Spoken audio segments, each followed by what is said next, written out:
Welcome back. I'm Brandon, the HBAR Bull, but Zepsi is off, so I'm going to be doing this one on my own today. I do some contract work for the HBAR Foundation, but I don't do these weekly updates in any official capacity. I'm just coming to you personally to give you the latest in the Hedera ecosystem. But as always, none of this is financial advice. Use it for entertainment or educational purposes only. So I do have an update that I wanted to pass on about Twigital, but it's not ready quite yet. For anyone that's new, Twigital is a 3D asset creation and tokenization engine that is unique not only to the Hedera ecosystem, but the crypto ecosystem as a whole. A couple weeks back, I had announced that we had been approved for the iOS App Store. And then just yesterday, my partner Jesse was doing some traveling to something that's really exciting and we want to share, but I haven't gotten the footage quite yet, but I'll get it soon, I promise. And don't worry, I'm not going to leave you hanging on the biggest crypto news story for the week. That's the XRP case and some really great developments for the crypto industry. And I got the right expert to come on and tell us all about it. So let's listen to what George had to say. Welcome back, George. Happy to be back, Brandon. And this time, I really mean it. Yeah, that makes sense. Obviously, we just had the biggest development, or at least the biggest positive development on the regulation front in recent years. Can you give us an update on what we learned yesterday?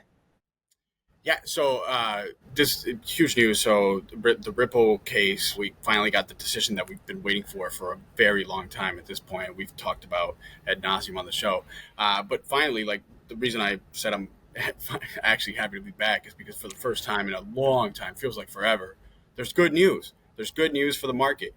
For a while there, I thought I was going crazy arguing that against Gary Gensler's stance that everything other than Bitcoin is a security. I'm like, have I drank the Kool-Aid? And no, it turns out no, I'm not crazy. I can keep my job. So we just got the ruling on summary judgment from the court today, and I've read it twice now, and let me just preface all this before. Let me just say, one, this is not legal advice. This is just my take on it. I am a lawyer, but don't take any of this as legal advice. Second, let me get this part out the way. I am in a hotel. I am in Mexico. And I promise I was here before the ruling came out. although I would have booked the flight as soon as the ruling did come out. Now, this ruling, there's a lot in there. It's fairly short. It's only like 30 some odd pages, but there's so much to unpack. I've only had a chance to read it twice. So these are my first takes. There's subject to change and subject to, there's so much nuance here. But this ruling is huge. The court addresses three different types of distributions of XRP. There was one, the institutional sales. So the institutional sales were direct agreements between Ripple and institutional investors. Mind you, I have to go back to look at the record as to why these weren't done, how these were done, and they weren't pursuant to like a SAFT where a Form D would have been filed. Essentially, the SEC claimed, hey, these, even though those were accredited investors, these are still unregistered securities offerings, and the court agreed. That's the one negative. Now that that's out the way, we can talk about all the positive. Sorry if I'm speaking fast. I'm just excited, and I will say the industry should be excited. No matter what happens from here on out, we've just been getting beat over the head for so long that everybody. I know there will be skeptics and people that won't want to believe what it is, and that's fine, and I think that's true. But today we celebrate. Tomorrow we figure out what happens next, right? So what the court found is that the institutional sales were securities offerings. There was a separate type of sale, which was programmatic sales. So think of them as let's say Ripple wanted to generate X amount of income for over the course of 6 months through sales of XRP, and they did this either through an OTC desk or through exchanges. That's programmatic. The court found that those are not securities offerings. Importantly, the court found that the third prong of Howey, again, so for those who don't remember at this point, I think we all do, Howey's 4-prong test. Prong 1, that there's an investment of money. Prong 2, in a common enterprise. Prong 3, with the expectation of profits from the entrepreneurial efforts of others. Prong 3 and 4. So the court found that because these were programmatic and and they were blind, the purchaser didn't even know that they were purchasing from Ripple. Therefore, they didn't know that they were purchasing into this scheme or investment contract. So those were not securities offerings. It's huge. So the court does caveat, and I'm reading from my phone here because I'm not in my regular setup with all my screens. And there's a footnote that a lot of folks have pointed to as like, oh no, this is problematic. It doesn't go as far as we wanted it to. And look, I agree. Footnote 16 says court does not address whether secondary market transactions sales of XRP constitute offers and sales of investment contracts. The court did not address the specific question as to whether all secondary market transaction sales of XRP are unregistered securities offerings or not. That was a little bit of a disappointment, but I think it's almost like red herring, because if you read the rest of the opinion, uh, especially with regard to the sales, the secondary market sales, the programmatic sales, it pretty much addresses the question without addressing it directly. So it answers it. It says, it essentially says the reason that the programmatic sales are not securities offerings is because they're blind sales. The people buying it in the secondary market don't even know that in this case they were buying from Ripple. So the Ripple wasn't even getting the money, so they couldn't pool it into an investment vehicle that then they would, in a common enterprise, that then they would deploy. That's huge. That's huge. And then it gets better. So the third type of offerings is, so Ripple would pay out XRP to some of its employees, contractors, or some of its vendors, especially the users of XRapid, its cross-border money services business type functions. They deemed those not to be securities offerings either, because they found that the first prong of Howey were not met, in that there was no investment of money. Huge, huge. I cannot understate how huge, or overstate, sorry, how huge. I will take a pause just to bring it back down to earth a little bit. That, at least from my perspective, first reads, seems like the court went a little bit far there, because generally the case law around what constitutes an investment of money is very broad, and services, or pretty much everything, as long as the issuer is getting some benefit, constitutes an investment of money. The court said, no, wait, hold on, that's not right, and it did cite some cases, so there is some support. I expect that to be challenged, but still, it's just a great day. All right. So, I mean, you talked about how that you could see it being challenged. What's the path forward look like? Should we expect appeals? How much weight does this carry?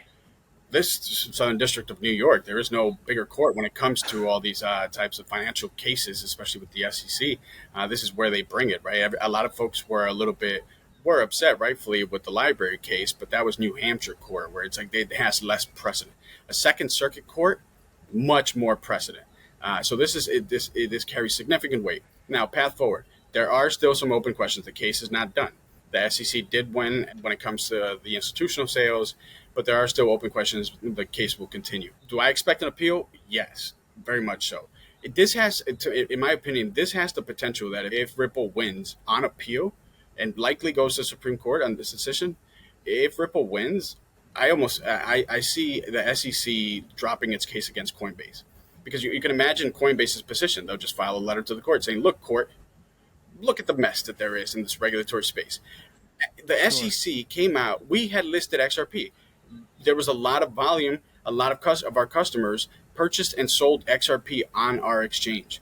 When the SEC claimed that XRP was a security, as good stewards of the industry and trying to comply with all the regulations, we delisted XRP.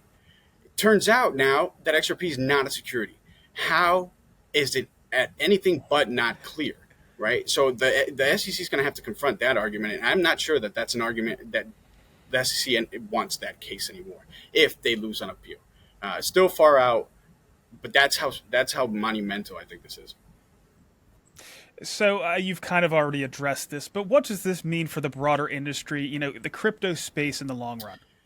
Well, there's a path forward now. I was pretty depressing and gloomy. One of our prior recordings, where it's like, look, after the Coinbase and Binance action, my read was that there was not a path forward in the U.S. anymore for issuing a token, for a company to transact with a token other than Bitcoin. There is a path forward now. This creates a very clear path forward. Expect a lot of developments around this. Expect this. I mean, we're already seeing the markets react to it.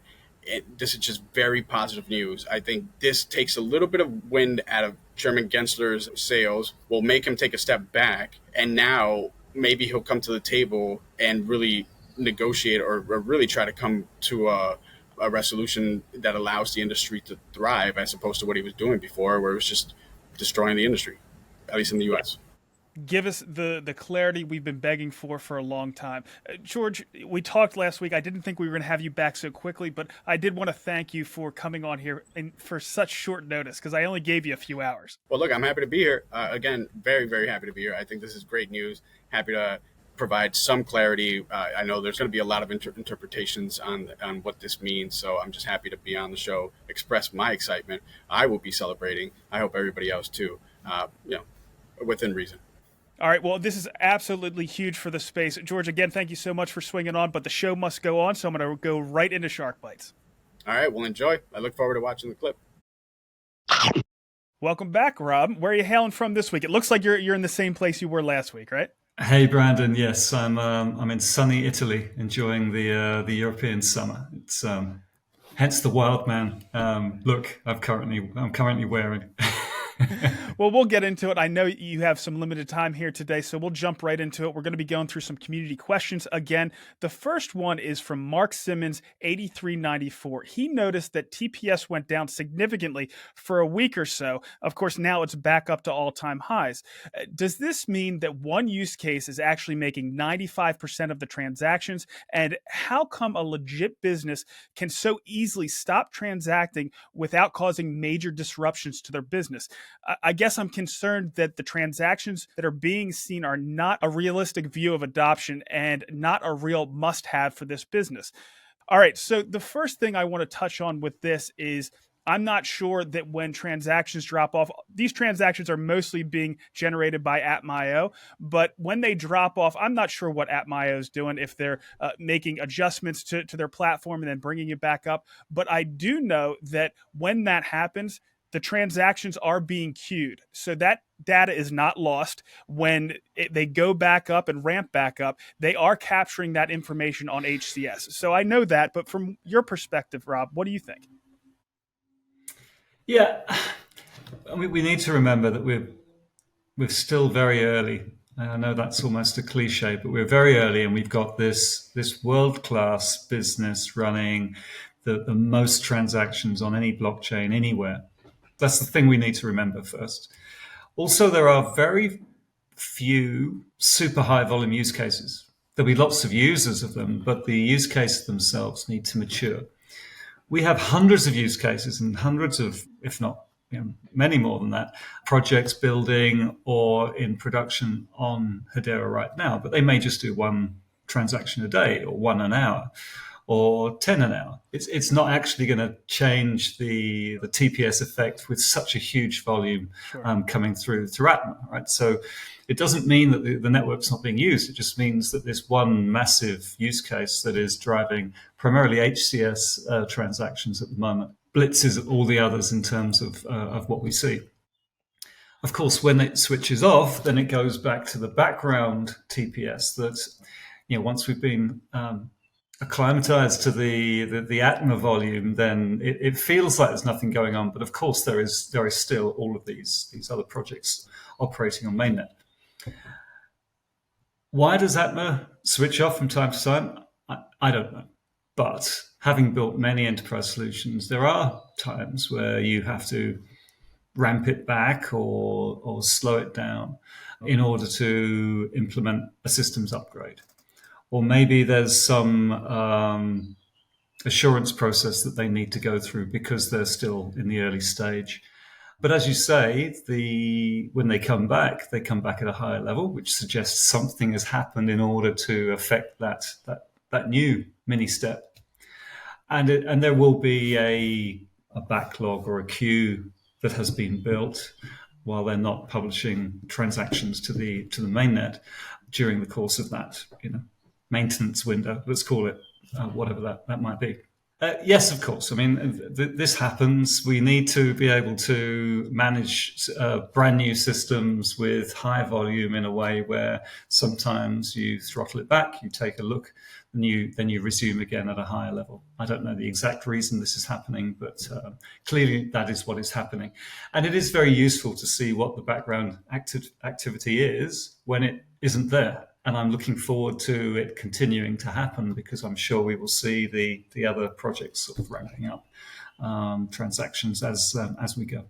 And I will say, it's good not to be one trick pony. I know early on, AdStacks was one of the ones that was always putting a lot of transactions on the network. Now, they were doing it to the tune of a few million per day when they were ramped up. And I'm sure they're still there, but, it seems insignificant compared to Atmaio. But we do need some of these additional big use cases to make sure that when one of them is doing something, upgrading their network or something along those lines, that we don't go down too far. It's also a good point, and Shane brings this up a fair amount, that all transactions aren't created equal. So you can get a lot more bang for your buck, at least in terms of revenue, from other types of transactions. Like token transactions are 10 times as much as a cryptocurrency or an HCS transaction. And then like a smart contract call is 500 times. So there's significant differences depending on what you're doing with the network, right? Yeah, well, we get caught up on the TPS metric because it's so impressive. Billion transactions every 10 or 11 days at the moment. Really, really quite just mind blowing. And we love those big numbers. But yes, obviously the sustainability of the network long term has got to be related to the revenue that it brings in, and the fact that different transaction types have different fees mean that some use cases, the low volume ones, are actually far more valuable to the network because of the fees that they bring in, as opposed to the super high volume 1/100th of a cent HCS type use cases, which while very, very impressive from a technical perspective, aren't the be all and end all. Sure, absolutely. All right, so the next one, and this guy has a heck of a name, Lucifer Lightburn. He says, a question for Rob or anyone from Hedera regarding the TPS on Hedera testnet that we've seen in recent weeks. Are these use cases? Any info on this would be appreciated. So, this is something that I've always wondered. I don't actually pay a lot of attention to testnet. I'll see it when people make comments about it because, there is the assumption that might mean something later on for mainnet. But how do you think, analytics done on testnet should be interpreted by the community? I think it's a really useful. Again, it's quite fun to see these big numbers pumping through testnet. I do know that there are some, mischievous developers out there that like to write scripts which, drive the TPS high and hard. And we see some, fast bursts like that from time to time. I know we did it at FPOS. When we were doing the micropayments project, we were working out whether or not it truly would scale to where we wanted it to go, and it did without breaking a sweat.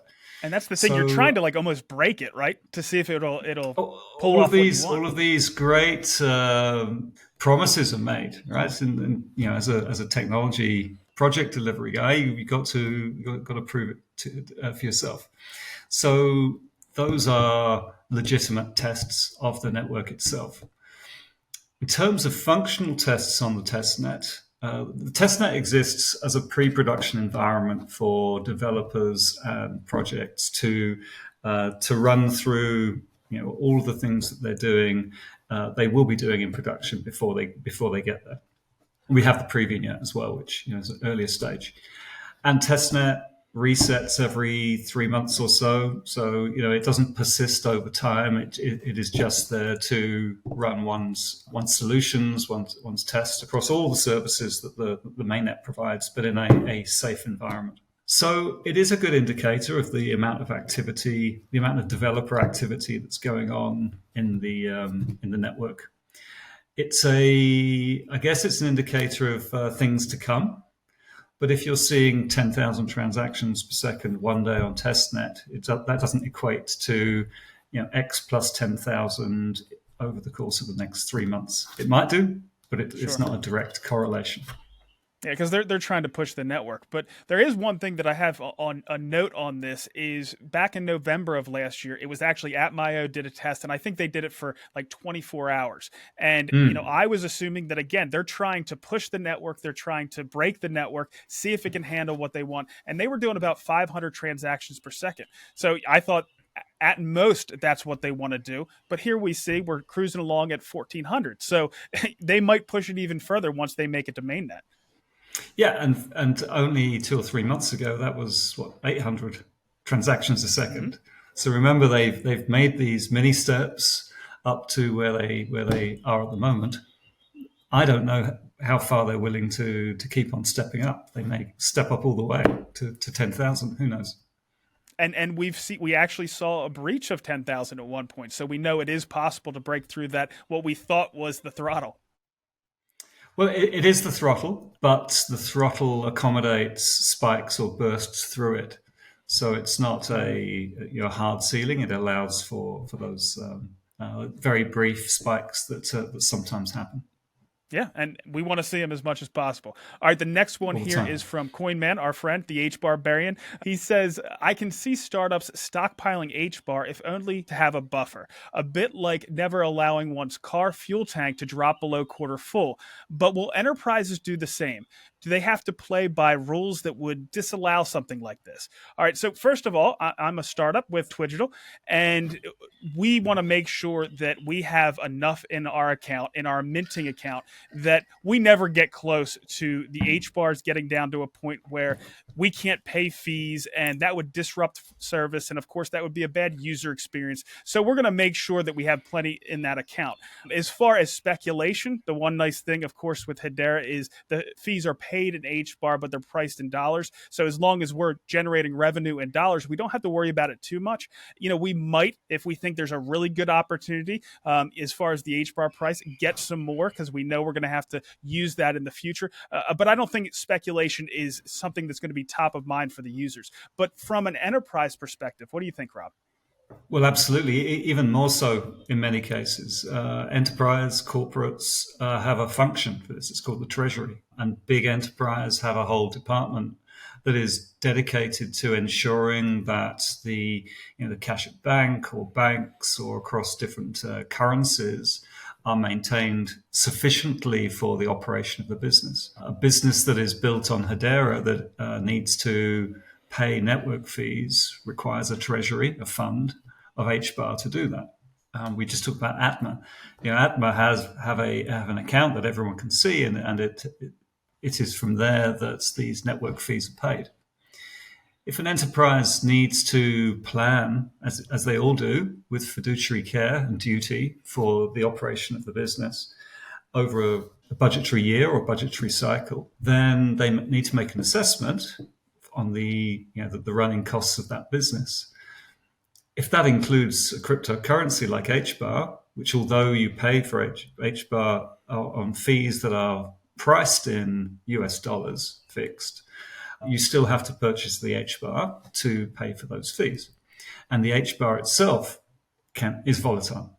So if you buy it spot on the day and pay on the day, then it's going to be that cost. But if you manage a treasury, a fund, because you want to ensure that you don't go below a threshold to disrupt your operation, then there is a risk there of in the volatility of the HBAR price.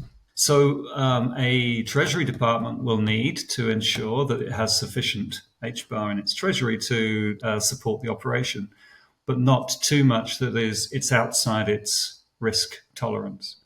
Of course, it could be making money as well if the price goes up as opposed to down, but that's a business decision about how much risk it's willing to bear in terms of the treasury it holds. Now, there's a very interesting project that's been set up by a friend of mine that is seeking to address this specific issue, and the provision of a capability that will manage one's treasury for the business within tolerances, will go to market and buy at certain prices, will ensure that if the price gets too low, then it'll go and top up. If it gets too high, then it'll use from its pool rather than going to market. So that's a really interesting approach, and I think one that enterprises will need to use in order that their treasury departments can rest assured that their Hedera operations run smoothly. Yeah, we don't know what that's going to look like quite yet. I think, there's that happening on a small scale, but I think once that ramps up, that's an interesting dynamic to keep an eye on. All right, so the last one, and I can't pronounce the name for it, but obviously it was stated in a mocking tone. But Rob, from back in the Telegram days, I don't shy away from stuff like this. They say, "I'm a futurist. I can't wait to be tracked, traced, censored, and socially credited for my positivity. Let's go HBAR. When you ask the WEF for permission to visit your family 30 miles away, don't worry, your permission request fees will be paid in HBAR. Yeehaw, exciting times." What?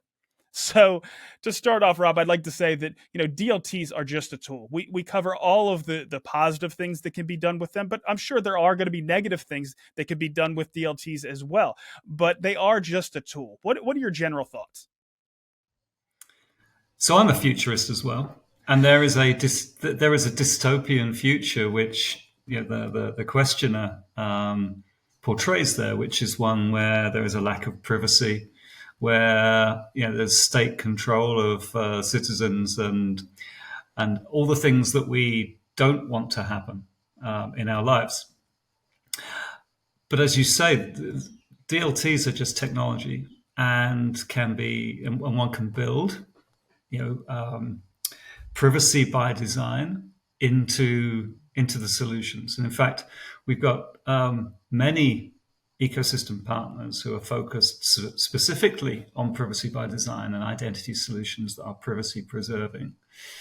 At FBOSS, I built the Connect ID business, and Connect ID uses all of the privacy by design principles. Our friends at Miko, who are working very hard in the background on identity on Hedera, have this as a core concept. In fact, I don't know a single identity project which doesn't start with that as a core principle, and consent-driven interactions and privacy fundamentally designed into the solution. Now, will solutions be built that aren't use transparency in the wrong way? Yes, of course. But I don't believe, and certainly not on my watch, will there be any grants given to organizations or businesses that don't follow those core principles. And, a futurist's view of a dystopian future isn't something that I want to get out of bed for in the morning. But a utopian one, which, where technology supports, a place that we all want to live, is definitely one that I do jump out of bed very fast for in the morning. Well, I have a couple of thoughts on this. First of all, like in the case of like CBDCs and things like that, I would rather them build on a public network than a network that is, completely controlled by the government. The other thing with things like CBDCs is if they do build on something like Hedera, I'm a big fan of choice in money. Whether it's gold, silver, cryptocurrency, you should be able to use what you want as a medium of exchange. That said, if there's a CBDC or something along those lines that's built on a network like Hedera, that's going to provide some demand for the HBAR. It's going to give that more credence as one of those alternatives. So, I like that as well. And Rob, the last thing I wanted to cover this week is somebody was asking about your shirt from last week. It's the Superman one. You see the HBAR H, or I'm sorry, the Hedera H. And that was a limited run, right, by Elizabeth. It does have that Hedera symbol, which is trademarked, so it is a limited run. But she comes out with all kinds of good T-shirts, and she does have a swag shop. So certainly check her out at Hello Future Buzz. Yeah, absolutely. Elizabeth Chase is the T-shirt queen, and I didn't know it was a limited edition. My Clark Kent Superman Hedera symbol T-shirt. I'm sure Christian can't sleep at nights when seeing that we're breaking his trademark on that one. But all props to Elizabeth for the merch. And the Hello Future Buzz, Hello Future Live, is it? October community event. I'm sure there'll be plenty of opportunity to buy those amazing T-shirts. Yeah, and I'm planning on being there representing Twigital and everything else. But Rob, thank you so much for swinging by today. I do want to tell anybody, if you have any questions, you can drop them down there in the comments. Rob, thank you so much for swinging by, and we'll see you next week. Always great to catch up with Rob, but this next one is huge. PricewaterhouseCoopers, one of the big four world accounting firms, has teamed up with Toko to offer the benefits of tokenization to their customers. And of course, Toko's tokenization tech stack is built on Hedera. Duncan Fitzgerald, partner at PwC in Hong Kong, said, "Real-world asset tokenization opens up exciting new opportunities for securities markets, for issuers, and for investors. These opportunities include innovative programmable securities, cash flow advantages through atomic settlement trades, and enabling investment in otherwise illiquid assets through fractionalization." Guys, this is exactly what enterprise adoption looks like. The next one is also an enterprise use case, but it's in the environmental space. And like the Toko PWC news, it's exactly what we want to see in the space. The Hashgraph Association, Cryptsy, and Hex Trust have teamed up with Capturiant to launch the first regulated environmental asset exchange. In the DLT world, it seems like Hedera is on the front foot for both refi and AI. James C. Rowe, the founder and CEO of Capturiant, stated, "We are thrilled to be launching Capturiant and to offer a fresh and innovative approach to environmental asset validation, registration, and exchange. The carbon market has been plagued by scandals and inefficiency, and investors don't know who to trust. Capturiant is dedicated to solving this issue and bringing much-needed transparency and trust to the market. Current credit issuers are nonprofits, and the process for validation and exchange can be slow, opaque, and costly. With Capturiant, issuers and buyers will benefit from rapid processing and lower costs, as well as a trusted marketplace for environmental assets operated by a regulated exchange." So it's great to highlight these two big enterprise use cases, and we are going to stay in the environmental space, but this one is going to be coupled up with AI, with HBAR builders like Humans.ai, Unthink AI, Tomb Technologies, and I'm sure others coupling the powers of DLT and AI in the space. Not to mention Swirlds Labs and their ChatGPT plugin.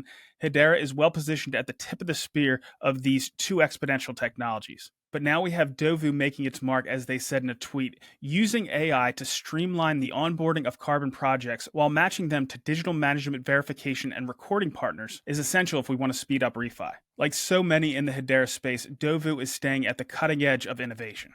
Sticking with ESG, Envision Blockchain, the creators of The Guardian, so essentially the heart of the Hedera refi ecosystem, highlighted some metrics in a tweet. They showed that there was 3,360 standard registries, 2,627 policy users, and 9,676 policy digital methodologies. Honestly, I don't know what all those metrics mean, but since they're highlighting them, I can only assume that they're moving in the right direction for both Hedera and The Guardian.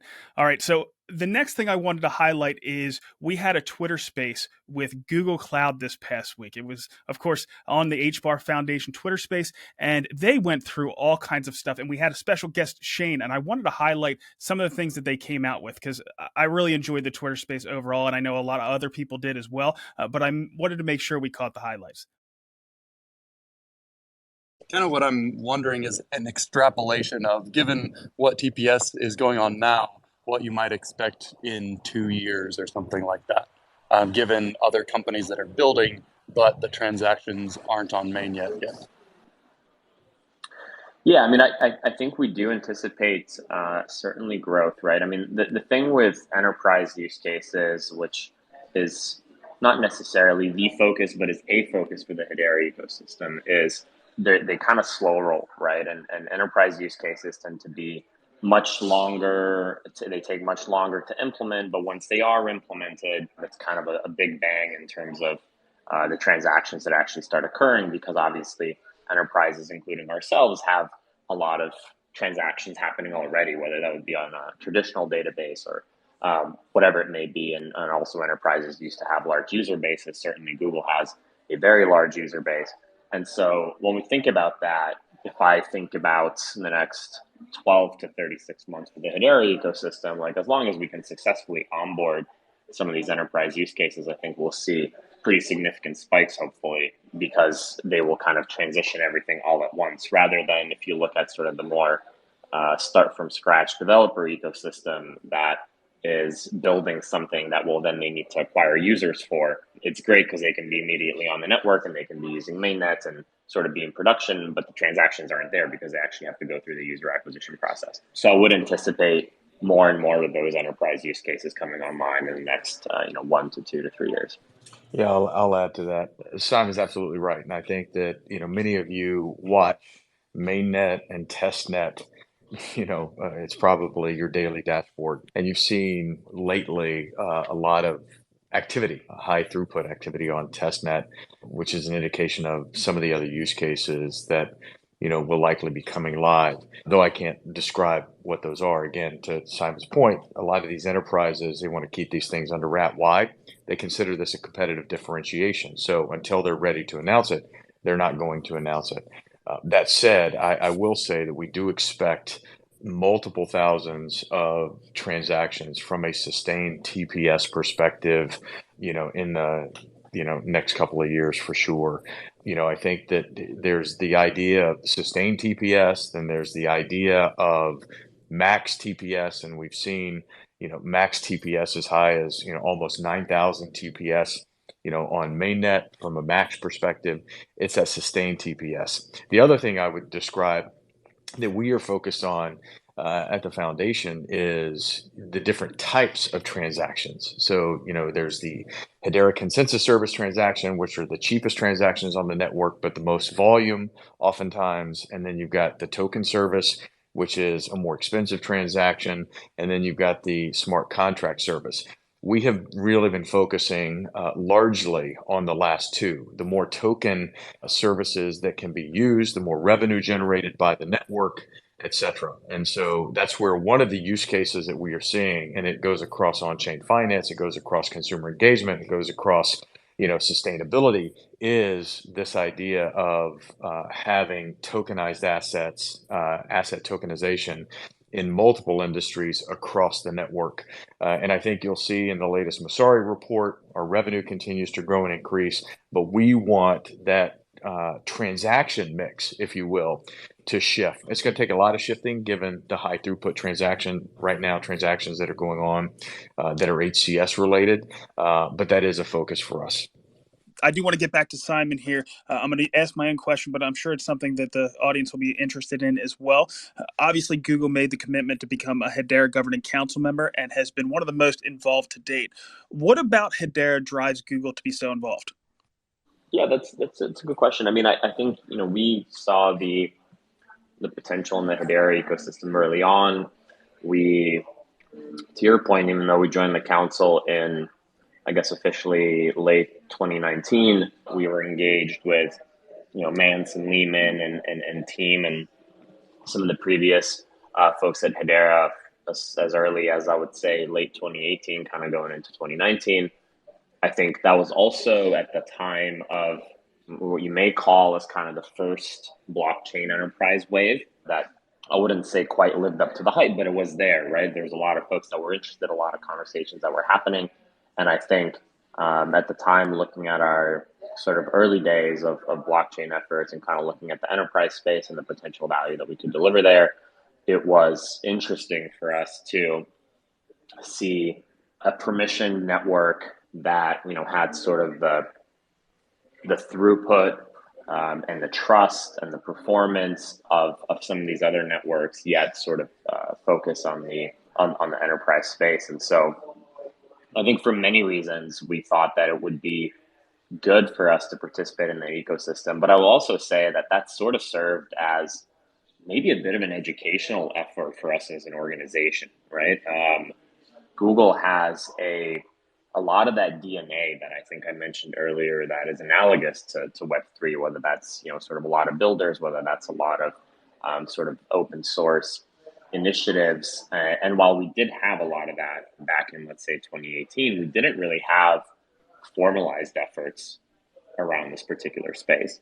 And so I think not only did we see the value, again, and sort of the actual ecosystem and the merits of the Hedera technology, we also saw this as an opportunity for us to, as an organization, learn more and become more comfortable with participating in the space, which is why we kind of joined early on. And obviously that was successful because it evolved and snowballed into a lot of other efforts, programs that we're discussing today, obviously building out large teams focused on the industry. So yeah, I would say that was just a fantastic way for us to dip our toes into the water. So my question is for Simon and the Google Cloud. So when I think about Google with respect to Web3, obviously I think about you guys as incubating startups. So I'm curious if you could just speak to the overall health and scope of Web3 startups currently. It's growing, it's slowing down, and more specifically too, with respect to Hedera, because I remember seeing the Masari report, and it looked like there was growth in terms of the number of developers on Hedera. So you just to the overall Web3 startup scope. Yeah, absolutely. And first of all, Lehman Lover is a hilarious Twitter name. But yeah, so I think in generally, right, like looking at the ecosystem, we are seeing a bit of a, what you may call like a detox cycle, whether that's, post FTX or post Terra or just kind of post bear market, where a lot of these companies that grew very quickly are, either going out of business or maybe selling or whatever it may be. So seeing some kind of cycle out of the ecosystem, and maybe in some cases that's even good, right? I think there's again sort of a bit of a detox cycle happening, but we are seeing just an abundance of new companies entering the space, an abundance of capital entering the space, because not only does our startup program work with the builders and some of the partners that exist in the Web3 space, but we also very closely work with some of the top VCs in the world. And so seeing the amount of capital flow in, seeing the amount of new projects that are spinning up, and not only the new projects that are spinning up, but also the momentum that they carry into acquiring new users and building new products and providing new functionality, I think has been very exciting and very positive to see. So while we do see some of these bigger companies kind of cycle out, I think we are seeing a lot of new builders cycle in. What's interesting too is that it's not just, I think what we're seeing within our ecosystem, it's not just sort of these like more, degen, DApp type use cases, but we're also seeing a lot of kind of enterprise use cases or things that are focusing on not only the Web3 native community, but really focusing on kind of the rest of the community as well, right? Like the rest of the developer community, the rest of the enterprise market and the consumer market, or whatever it may be. So I think that growth has been exciting to see. I think as far as it relates to Hedera, I mean, certainly the ecosystem is growing, the network is growing. Part of the reason that we're talking about this program today is because Hedera is a key partner to our Web3 startup program, and we are encouraging a lot of builders that are sort of within Google's orbit or sort of our sphere of influence to build on Hedera. And so I think we'll just continue to see that growth, and we're very excited about that. I'll add to that. I think there are a few reasons why you're seeing the developer ecosystem grow. If you rewind back 15, 16 months, where at the beginning of 2022, that's when you saw EVM compatibility. That's when you saw some of the development tools. And so there's been a maturation on Hedera being able to begin capturing the developer type ecosystem and tools and environment that they're expecting to use. And so as a result, we've made it easier for them to do that. We're not all the way there, but we have made great strides as an ecosystem in being able to give them what they want from some of these others. So we've seen projects from Ethereum, projects from Solana, projects from Polygon moving to our chain and or becoming multi-chain and including us as a part of their multi-chain, which before would not have happened. And so we want to continue to lean into that, both from a grant perspective and continuing to build out tools and give grants to those that are building tools that are going to make that developer experience even better. I think the second thing that is really happening is slow and steady oftentimes can win the race. So you saw, and I think Simon said it, you saw a lot of change early on, really do a lot of things. People were focused on token price. They may have been focusing on hearing their developer friends move to something. But at the end of the day, there has to be real sustainability in terms of transaction throughput, speed, security, and uptime.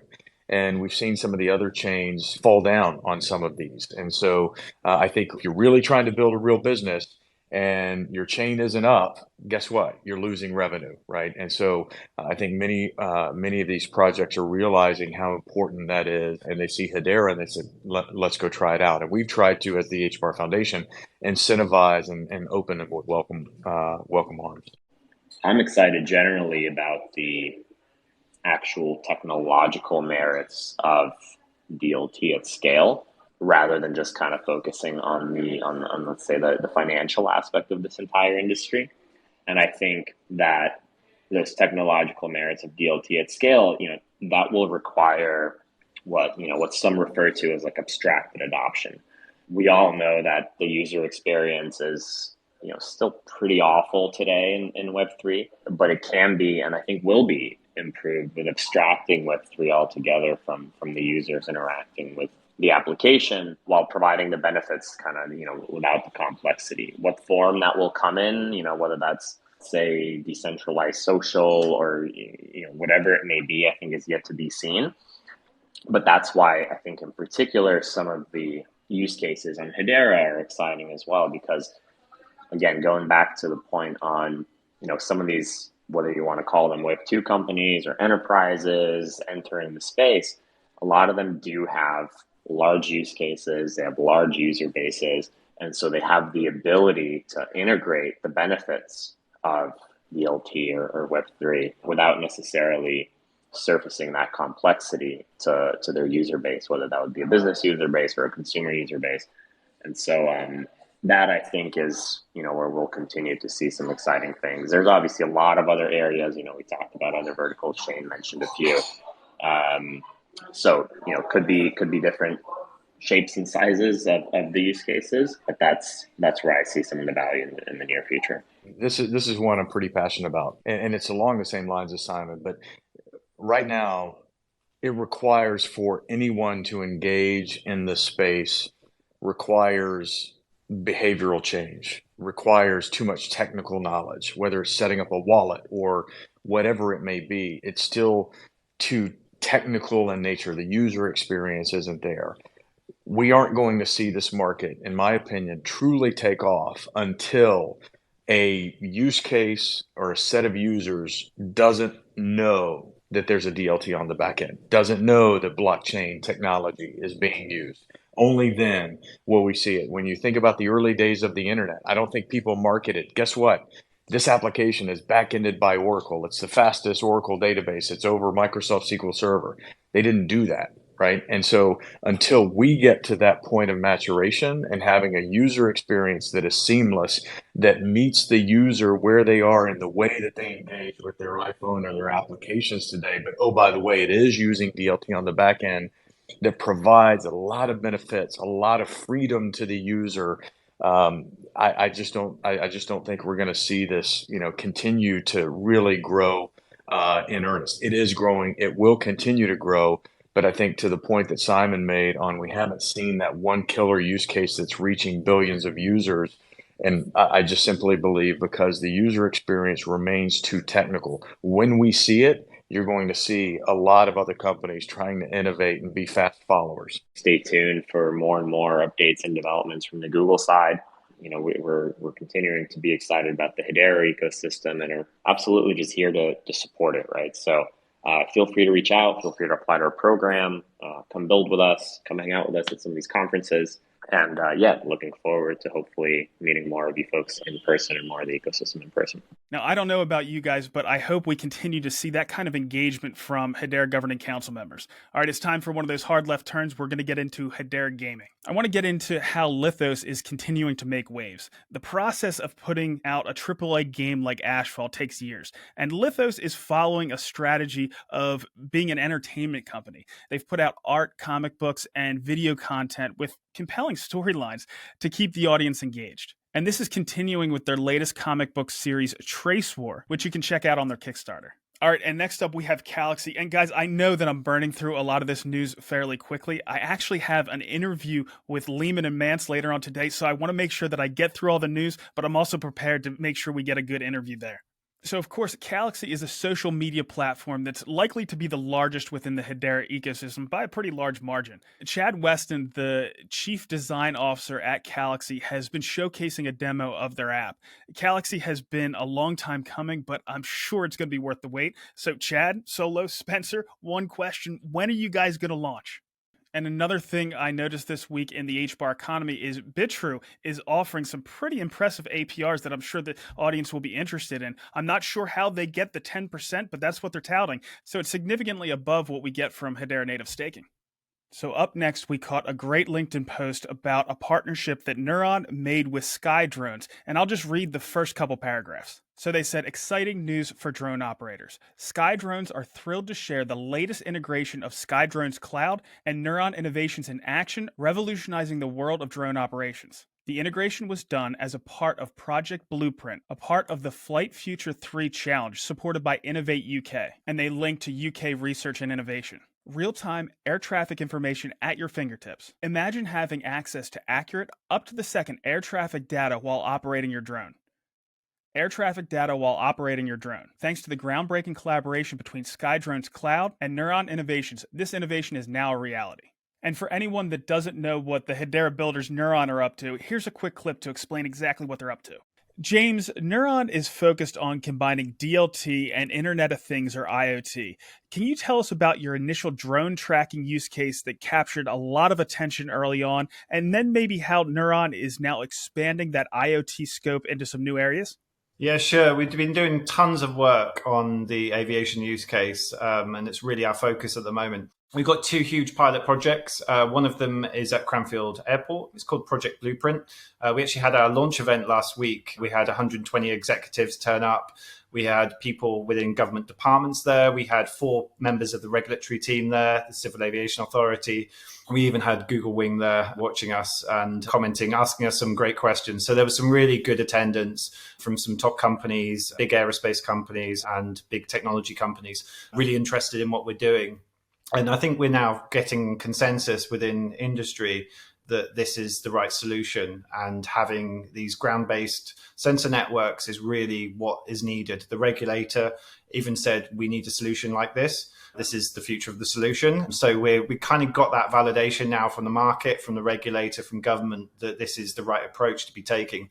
And so really what we're doing at the moment is we're running a bunch of trials, I guess, and basically making sure that proving to the regulator that each of these different steps have been passed. So we're working alongside the regulator in a sandbox environment with them. So they're basically giving us free help and support with our go-to-market. And then once we've achieved that, we can then start the commercialization and expansion of these networks at scale. But we need to go and get things right. So, the regulator wants to know it's safe. They want to know it's secure. They want to know it's appropriate for an aviation environment. And so we're ticking off those boxes first. But we're not that far. We're probably within the next 12 months at the point where we've ticked those boxes out off, and we're then able to start scaling. And the other project we've got is actually down in Cornwall. So quite interesting. The National Health Service and Royal Mail have problems delivering things to the small islands off the shore of Cornwall. And it basically takes ages to go and get anything out there. But what a few of the drone delivery companies are doing is setting up drone operations down there to be able to deliver things across to the islands. And that basically means that we're deploying sensor networks down there, integrating with those drone delivery partners, and then providing a service, drone delivery services for those end users. But Royal Mail and NHS are huge customers. I think the NHS is actually the largest employer on the planet, so they're huge. They want to use them for things like time critical drugs, so chemotherapy, cancer drugs, delivery of blood, samples, things like this. And Royal Mail, well, they deliver your mail. So there's lots of deliveries that are needed there. We had talked before about something that reminded me a lot of what the Helium network is doing. Can you go into that a bit? Yeah, sure. So we kind of, this whole started around the aviation use case, and we quickly realized that actually this problem exists in other industries as well. It's the whole problem of, where you've got lots of devices out there in the real world, and then lots of people who need to use them. So lots of services that need to be provided. And in essence, what we did is there's lots of drone applications that need the sensor data, for example. But this occurs in other things, so electric vehicle charging, weather sensing, air quality sensing, even down to things like Wi-Fi hotspots. You've got lots of devices, lots of users. And so really what we did is abstracted the problem and said, well, what other things could we do apart from aviation? And the core thing there is discovery. So how do we discover devices? How does an application discover a device? How does it connect to them? And then why would the device want to do that in the first place? Well, it wants to be paid. So the settlement layer as well. So you have discovery, connectivity, and settlement are the three kind of core services a part of that. And we're having to develop them for the aviation use case. So we're kind of abstracting that and saying, well, why wouldn't we just provide that for other devices as well? And so that's really what Neuron has become, is an IoT layer. There's things such as Helium. What Helium does is it basically provides a low bandwidth Wi-Fi link, long range, into these sort of edge devices. So that could be temperature sensors in fields and things like this. Now, the thing with that, I think Helium had a little bit of an issue around their supply and demand were in different locations.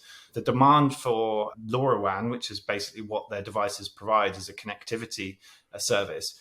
And the last thing before we get into network analysis is Lunar Crush had HBAR this past week. I think it was Saturday. The HBAR was once again their coin of the day, and that's based off of all kinds of social media scores. All right, with that, let's go ahead and get into some Hedera network analysis.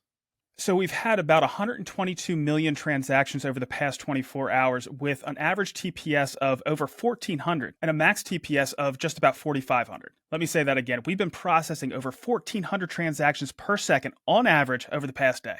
I also noticed a marked increase in smart contract calls with over 63,000. Time to consensus looks to have improved at below 5 seconds despite that high network volume, and we're edging closer to 3 million total accounts with 45,000 created just last week. In terms of fungible tokens, Wrapped HBAR, Sauce, Dovu, Hella, USDC, and XSauce are all in the top 10, showing our DeFi ecosystem is strong. Seeing Wrapped HBAR in that top spot, which Pangolin uses a lot, makes me think that Pangolin removing HBAR rewards might be having an impact. That might also explain the high smart contract call count. I see a couple meme coins in there with Zero and RoboDoge. And finally, Karate, which is nearly doubled off of its lows. And this isn't financial advice, but I see it as one of the HTS coins with the most potential in that next bull run. So I'm going to leave the NFT commentary for Zep next week, but in terms of volume, Blade Wallet Loyalty Card is in that top spot again. We also see Tiny Toys, Road Code, Pixel Ronin, Pepe, and NFT stalwarts Hangry, Earthlings, and Dead Pixels to round out that top 10. For you NFT creators, when you create your tokens, I suggest making sure you use a symbol that is recognizable to your brand. For example, out of this list, Hangry Barboons, Wizards, and Earthlings are really easy to pick out. And with that, let's get into some DeFi. Starting off looking at DeFi Llama, the total value locked in the Hedera ecosystem is $26 million. About $24 million of that is on SaucerSwap, up 21% on the week. HellaSwap is at just about $3 million, up a whopping 30% on the week. And Pangolin is down to $3.27 million, down 35%. I mentioned it, but to go into more detail, Pangolin Hedera has announced rewards moving forward will only be paid in PBAR, their native token. Participants will not get rewards in HBAR starting at 5 p.m. Eastern this afternoon, Friday, the 14th of July. This has caused the PBAR token to drop to its current low of about 1/3 of a cent. I remember upon launch, PBAR was up around 17 cents. That said, Pangolin has affirmed their dedication to Hedera DeFi. So, not financial advice, but I wouldn't expect too much more downside after this weekend without further negative news. But only time will tell. I will only cover the top 2 DEX platforms as far as farming rewards, so we may see a swap between Pangolin and HellaSwap next week. I'm only going to cover SaucerSwap rewards today since I expect a major shift on Pangolin's APR within hours after this video drops. But now looking at SaucerSwap's popular trading pairs, the APR on HBAR HBARX is at 12.5%, 28% on HBAR Sauce, 30% on HBAR USDC, and 46% on HBAR Karate. Now I'm happy to move on to the crypto and HBAR markets. Risk assets in general have fared well, with inflation coming in tamer than expected, giving the Fed cover to pause with rate hikes. But crypto has certainly outshined. The XRP case doesn't really impact Bitcoin since it has already been deemed a non-security, so Bitcoin is up a modest 1% on the day and 2.5% on the week. That said, and unsurprisingly, altcoins are on a tear, and HBAR is no different, being up 6% on the day and 14% on the week. Unless there are serious macroeconomic headwinds, I would say the bull run is already underway, but crypto cycles could have an impact on that as well. Even if there are headwinds in the short term, in the medium term, which I consider 1 to 3 years out, and certainly in the long term, I'm very bullish on the whole crypto complex. At the time of recording, HBAR is at 5.3 cents, which has been resistance in recent months, so after pushing through, we have to see if it will flip to support or if we're going to drop back down below. If we hold 5.3 cents, we should look to 5.8 cents for resistance. All in all, I think it's going to take time for the XRP news to process through the market, and it should be very interesting to watch. So what a week, crew. We have possibly the best news ever on the crypto regulatory front. We have enterprises like Toko, PWC, and Capturiant leveraging Hedera, and we're only getting started. Next week, we're going to be focusing on the Middle East with an interview with RackDAO, and we're also going to have a Twitter space on Tuesday. I'm still trying to nail that down the time on builders in that region. And now I'm off to do that interview with Manson Lehman. Wish me luck, and we'll see you next week.